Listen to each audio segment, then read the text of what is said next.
욥기 3장 1절로 10절까지 저와 여러분들이 교독합니다. 그 후에 욥이 입을 열어 자기의 생일을 저주하니라. 욥이 입을 열어 이르되 내가 난 날이 멸망하였더라면 산의 아이를 베었다 하던 그 밤도 그리하였더라면 그날이 캄캄하였더라면 하나님이 위에서 돌아보지 않으셨더라면 빛도 그날을 비추지 않았더라면 어둠과 죽음의 그늘이 그날을 자기의 것이라 주장하였더라면 구름이 그 위에 덮였더라면 흑암이 그날을 덮었더라면 그 밤이 캄캄한 어둠에 잡혔더라면 해의 날수와 달의 날수에 들지 않았더라면 그 밤에 자식을 베지 못하였더라면 그 밤에 즐거운 소리가 나지 아니하였더라면 나를 저주하는 자들 곧 여호야당을 격동시키기에 익숙한 자들이 그 밤을 저주하였더라면 그 밤에 새벽별들이 어두웠더라면 그 밤이 광명을 발할지라도 얻지 못하며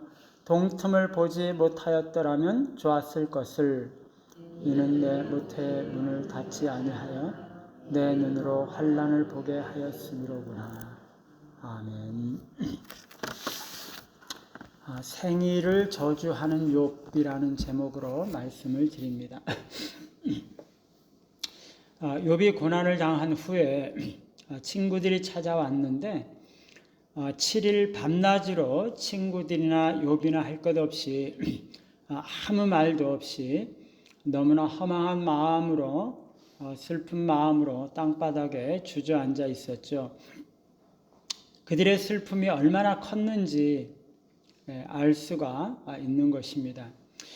그런데 7일이 지나자 욥이 입을 열어서 말하기 시작하는데 하나님께서 욥에게 온전하고 정직하고 하나님을 경외하는 자라 이렇게 욥의 믿음을 그렇게 칭찬을 하지 않았습니까?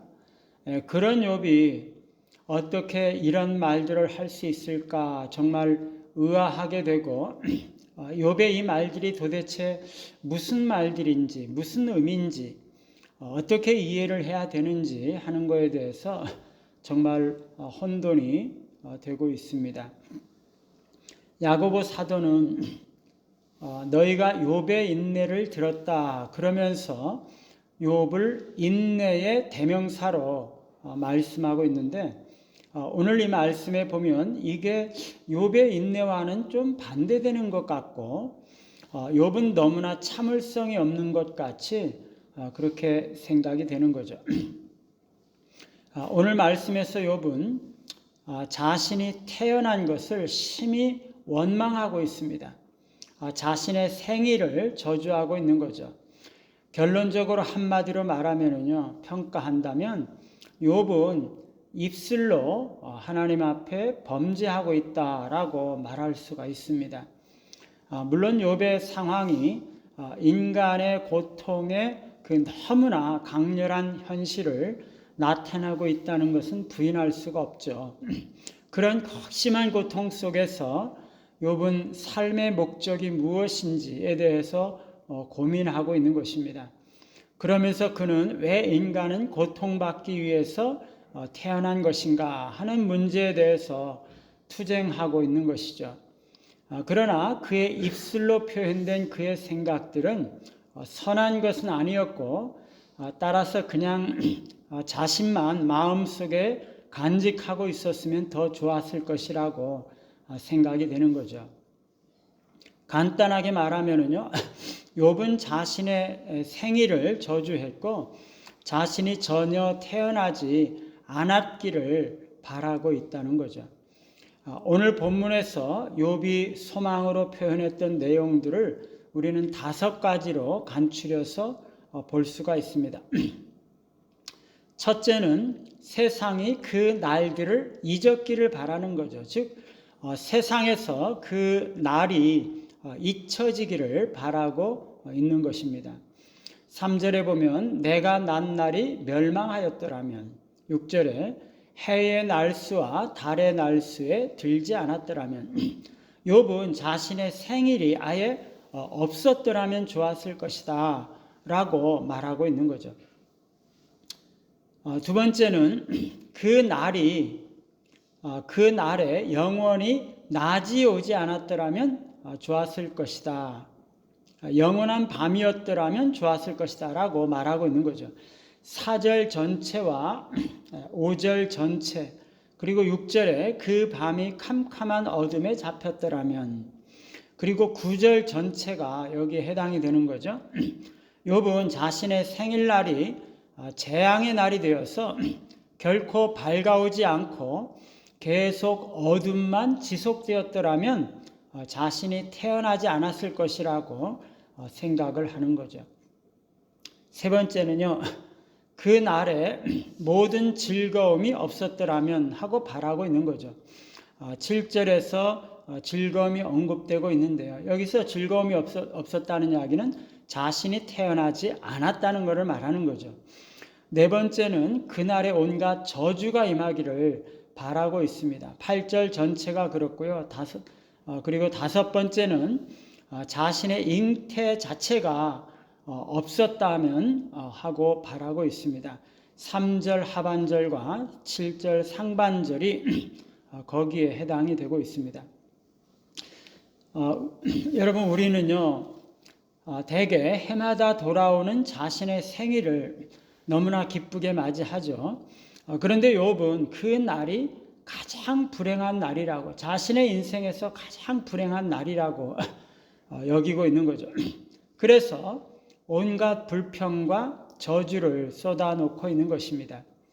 이것은 참 많이 나쁘죠. 극심한 환난과 마음의 고통, 불안 이런 것들이 그의 말들에 대한 어떤 핑계가 될 수는 있지만 그는 태어난 그 복 자체를 잊어버리고 있는 거죠. 우리가 재앙을 만났다는 사실 때문에 그것만으로 우리의 출생한 날을 저주하는 것은 우리를 창조하신 하나님과 다투는 격이죠. 그는 더 나은 다음 세상이 있음을 잊어버리고 있는 것입니다. 지금 아무리 고난과 고통을 당할지라도 다음 세상에서의 행복을 기대한다면 태어나지 말아야 할 이유는 없는 거죠. 욥이 입술로 범죄하기는 했지만은요, 사탄이 주장한 것처럼 그렇게 나쁜 것은 아니었습니다. 욥은 욥 자신의 날을 저주하기는 했지만 하나님의 날을 저주하지는 않았다는 거죠. 자신의 생명을 혐오했지만 믿음을 혐오한 것은 아닙니다. 그는 지금까지도 이렇게 불평하고 있는 이 순간까지도 하나님의 살아계심과 하나님에 대한 믿음을 견고하게 붙잡고 있는 거죠. 그는 하나님을 저주하지는 않았던 것입니다. 마음이 비뚤어져 있는 사람이라면 이런 경우에 하나님에 대한 미움을 나타내었을 것인데 욥은 그렇지 않았기 때문에 그런 면에서 그는 인내의 모범이 되는 거죠. 욥이 순전한 자라고 말할 때 그것은 그가 죄가 없다는 뜻이 아니라 정직하고 진실하다는 것을 말하는 것입니다. 지금 이렇게 욥 자신이 출생한 날과 싸우고 있는 이유가 무엇입니까? 10절에 보니까 그 날의 낮과 밤이 그의 모태의 문을 닫지 않았기 때문이죠. 자신이 출산할 그 날에 낮과 밤이 없었더라면 출산하지 않았을 것이다. 그런데 낮과 밤이 그런 일들을 하지 않았기 때문에 자신이 결국 태어났고 결국 이렇게 자신은 환난을 보아야 했던 것이다. 이렇게 생각을 하고 있는 거죠. 욥은 지금 너무나 무지한 자와 같이, 지혜가 없는 자와 같이 말하고 있습니다. 그가 지혜가 없는 그런 자와 같은 이유는요, 첫 번째, 자신이 결코 태어나지 않았기를 바라는 소망은 결코 이루어질 수가 없는 거죠. 이미 있었던 일을 없었던 일로 만드는 것은 불가능한 일이라는 거죠. 두 번째는요, 그가 저주했던 낮과 밤은 그를 해치지도 못하고 그에게 저주가 될 만한 어떤 일을 행하지도 않았는데, 그런데 그것을 쓸데없이 저주하고 있다는 것은 너무 지혜가 없는 거죠. 세 번째로, 어머니가 만삭이 되었는데도 결코 자기를 낳지 않기를 바라는 것은 좀 야비한 것이라고 볼 수가 있죠. 네 번째는요, 그가 태어난 것과 그가 생명을 가진 것은 하나님께서 그를 존귀하게 해 주신 것인데, 축복해 주신 것인데, 자신의 생일을 저주하는 것은 하나님의 선하심을 망각하고 있기 때문에 그는 지혜가 없는 거죠. 욥의 고난은 모든 인간이 당하는 모든 고난을 대표하고 있는 것입니다. 가장 극심한 고난을 당하고 있는 거죠. 그러나 우리의 탄생이 무서운 환난의 조건이 되었다는 이유 때문만으로 우리의 탄생을 받을 만한 가치가 없는 것으로 간주하는 것은 생명의 선물을 너무나 과소평가하는 거죠. 뿐만 아니라 욥은 나중에 이후에 육체 밖에서 하나님을 보리라 라고 말하면서 분명히 그가 부활신앙을 가지고 있다는 것을 보여주고 있습니다. 그렇지만 현재로서는 그가 저쪽 언덕 너머에 있는 기쁨과 소망을 망각하고 있다는 것을 우리는 기억해야 하는 거죠. 어떤 환난과 고통을 당할지라도 나보다 엄청나게 심하고 고통스러운 그런 환난과 고통을 당했던 욥이 있었다라는 것을 기억하면서 믿음에서 넘어지지 말고 끝까지 인내하며 승리하시는 우리 모두가 되시기를 간절히 바랍니다. 543장입니다.